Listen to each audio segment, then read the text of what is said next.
قرآن کو کس طرح پڑھنا چاہیے؟ السلام علیکم بھائی، کیا سوچ رہے ہیں؟ بھائی، میں قرآن کی روز تلاوت کرتا ہوں اور نماز بھی پڑھتا ہوں، مگر میرے حالات نہیں بدلتے، میں کیا کروں؟ آپ کس طرح قرآن پڑھتے ہیں؟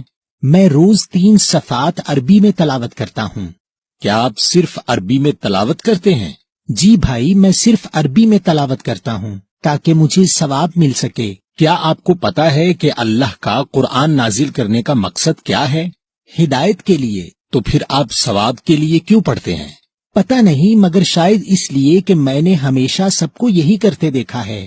بھائی، یہ تو شیطان ہے جو آپ کو ثواب کے چکر میں لگا کر ہدایت لینے سے روکتا ہے۔ کیا آپ کو پتا ہے کہ پورے قرآن میں ایک آیت بھی ایسی نہیں جو کہے کہ قرآن پڑھنے کا کوئی ثواب ہے؟ بھائی، کیا واقعی پورے قرآن میں کوئی آیت بھی ایسی نہیں جو کہے قرآن پڑھنے کا کوئی ثواب ہے؟ جی میرے بھائی۔ تو پھر ہمیں قرآن کو کس طرح پڑھنا چاہیے؟ یعنی قرآن کو پڑھنے کا صحیح طریقہ کیا ہے؟ قرآن کو پڑھنے کا صحیح طریقہ سمجھنے کے لیے آپ کو قرآن کو پڑھنے کا مقصد سامنے رکھنا ہوگا۔ دیکھیں اللہ سورہ نمبر 38 اور آیت نمبر 29 میں قرآن پڑھنے کا کیا مقصد بتا رہے ہیں۔ کتاب انزلناہ الیک مبارک لیدبروا آیاتہ ولیتذکر اولو الالباب۔ ایک کتاب ہم نے نازل کی تیری طرف برکت والی، تاکہ وہ غور کریں اس کی آیتوں میں اور واسطے نصیحت کے جن کے پاس ہے عقل و سمجھ۔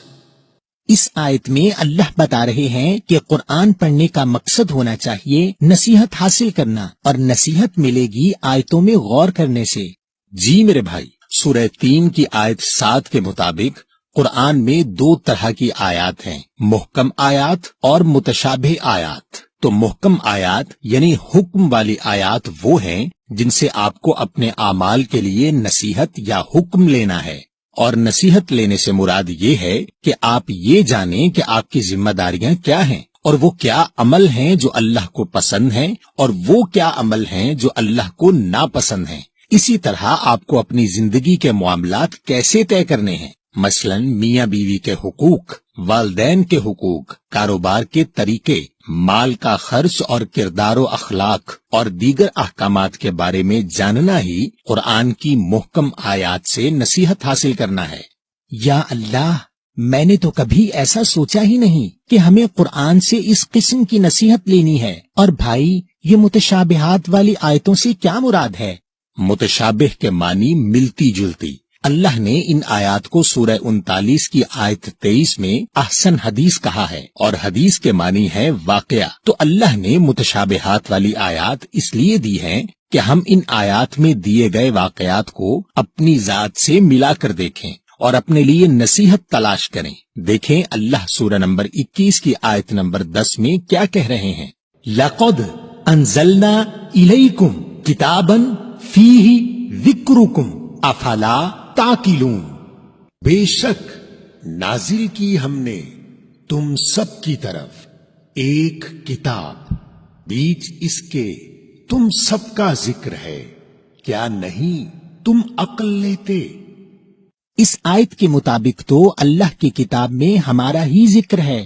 جی بھائی، تو اس آیت کے مطابق ہمیں اللہ کی کتاب میں اپنا ذکر تلاش کرنا ہے، یعنی اللہ کی کتاب کو کہانی کی کتاب نہیں سمجھنا، یعنی قرآن میں متشابہ آیات یعنی احسن حدیث پڑھتے ہوئے یہ نہیں سمجھنا کہ اللہ نے ہمیں یہ کتاب ماضی کے قصے پڑھنے کے لیے دی ہے، بلکہ یہ دیکھنا ہے کہ قرآن میں لکھی اس بات کا ہم سے کیا تعلق ہے، یعنی جو غلطی قرآن میں بیان لوگوں نے کی، کہیں ہم وہی غلطی دہرا کر انہی لوگوں میں شامل تو نہیں ہو رہے۔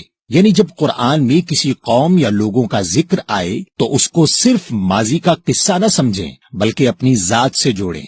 مثلا جب فرعون کا ذکر آئے تو سمجھیں کہ فرعون تو ایک اللہ کی آیات کے مقابلے میں تکبر کرنے والے کا کردار تھا، یہ اس دور میں بھی تھا اور ہر دور میں نظر آئے گا۔ ہمیں بس یہ دیکھنا ہے کہ کہیں ہم تو فرعون نہیں بن رہے، یعنی اللہ کی آیت میں دیے گئے اللہ کے حکم کے مقابلے میں اپنی ذاتی رائے کو اہمیت دے کر تکبر تو نہیں کر رہے۔ تو میرے بھائی، اس طرح جب ہم اللہ کی آیات اپنے ذکر یا نصیحت کے لیے پڑھیں گے تو ہی ہمیں اللہ کی کتاب سے ہدایت ملے گی۔ بھائی، آپ کی اس وضاحت کے بعد تو مجھے قرآن سمجھنے کے لیے آسان لگ رہا ہے، مگر لوگ کہتے ہیں کہ قرآن ایک مشکل کتاب ہے۔ بھائی، یہ تو شیطان ہے جو قرآن کو مشکل کتاب کہتا ہے۔ دیکھیں اللہ سورہ نمبر 54 کی آیت 17 میں کیا کہہ رہے ہیں، وَلَقَدْ يَسَّرْنَا الْقُرْآنَ لِلذِّكْرِ فَهَلْ مِن مُدَّكِرٍ، اور بے شک ہم نے آسان کر دیا قرآن کو نصیحت کے لیے، پھر ہے کوئی کہ سمجھے۔ بھائی، اس آیت میں تو اللہ کہہ رہے ہیں کہ قرآن آسان ہے ذکر یعنی نصیحت کے لیے۔ جی بھائی، اس سورہ 54 کی آیت 22، 32 اور 40 میں بھی اللہ نے یہی بات دہرائی ہے۔ تو اللہ نے ایک ہی سورہ میں 4 دفعہ کہا کہ قرآن آسان ہے نصیحت لینے کے لیے، مگر بعض لوگوں کو شاید یقین نہیں اللہ کی بات پر کہ وہ قرآن کو مشکل کتاب کہہ دیتے ہیں۔ اور کیا آپ کو پتا ہے کہ قرآن میں تقریباً 5000 کے قریب منفرد لفظ ہیں، اور صرف 100 لفظ ایسے ہیں جو آدھے قرآن کو کور کرتے ہیں۔ یعنی اگر آپ صرف 100 لفظوں کے معنی یاد کر لیں تو آپ کو آدھے قرآن کے معنی پتا ہوں گے، اور بقیہ الفاظ بھی آپ لفظ با لفظ ترجمے والے قرآن سے پڑھ کر تھوڑے عرصے میں پہچاننے لگیں گے، اور پھر آپ کی صلاۃ بھی سمجھ کر پڑھنے والی صلاۃ ہو جائے گی۔ اچھا بھائی، کیا میں کسی بھی قرآن سے پڑھ سکتا ہوں؟ جی میرے بھائی، آپ کوئی بھی ایسا قرآن لے لیجئے جس میں لفظ با لفظ ترجمہ ہو تاکہ آپ لفظوں کو پہچان سکیں، مگر پڑھتے ہوئے آپ کو سورہ 75 کی آیت 16 سے 20 میں دی گئی ہدایت کا خیال رکھنا ہے۔ لا تحرک بہ لسانک لتعجل بہ ان علینا جمعہ وقرآنہ فإذا قرأناہ فاتبع قرآنہ ثم ان علینا بیانا کلا بل تحبون العاجلہ، نہیں تم حرکت دو اس کے ساتھ اپنی زبان کو جلدی کے لیے، اس کے ساتھ بے شک ہمارے ذمہ ہے اس کا جمع کرنا اور پڑھا دینا، پھر جب ہم اس کو پڑھائیں پس عمل کرو اس پڑھائے ہوئے پر، پھر بے شک ہمارے ذمہ ہے اس کا بیان کرنا، ہرگز نہیں بلکہ تم محبت کرتے ہو جلدی والی سے۔ بھائی، ان آیات کے مطابق تو ہمیں قرآن کو آہستہ آہستہ پڑھنا ہے، اور اللہ ہمیں پڑھائیں گے، اور جب ہم اس پر عمل کریں گے تو اللہ ہی اس کو بیان یا واضح کریں گے۔ جی بھائی، آپ کی توجہ اس بات پر نہیں ہونی چاہیے کہ کتنا قرآن روز پڑھا، بلکہ آپ کی توجہ اس بات پر ہونی چاہیے کہ آج قرآن سے کس بات پر نصیحت لی، اور آج تک جتنی نصیحت لی اس نصیحت پر کتنا عمل کیا۔ اور بھائی، اللہ قرآن کو بیان کس طرح کرتے ہیں؟ بھائی، جب آپ قرآن سے نصیحت لے رہے ہوتے ہیں اور آپ کے سامنے ان احکامات سے جڑا کوئی معاملہ آ جاتا ہے تو اللہ قرآن سے آپ کو نہ صرف حق یعنی سچ بتاتے ہیں بلکہ ان آیات کی بہترین تفسیر بھی کر دیتے ہیں، اور آپ انسانوں کی لکھی ہوئی تفسیر پڑھ کر گمراہ ہونے سے بچ جاتے ہیں۔ دیکھیں اللہ سورہ نمبر 25 کی آیت نمبر 33 میں کیا کہہ رہے ہیں، وَلَا يَأْتُونَكَ بِمَثَلٍ إِلَّا جِئْنَاكَ بِالْحَقِّ وَأَحْسَنَ تَفْسِيرًا، اور نہیں یہ آتے تیرے پاس ساتھ کسی مثال کے، مگر ہم بھیج دیتے ہیں تیرے پاس ساتھ سچائی کے اور بہترین تفسیر۔ بھائی، اس آیت کے مطابق تو اللہ بہترین تفسیر کرتے ہیں، یعنی ہمیں کسی بھی تفسیر پڑھنے کی ضرورت نہیں۔ اچھا بھائی، میں قرآن سے اپنے کسی مسئلے پر مکمل رہنمائی کیسے لے سکتا ہوں؟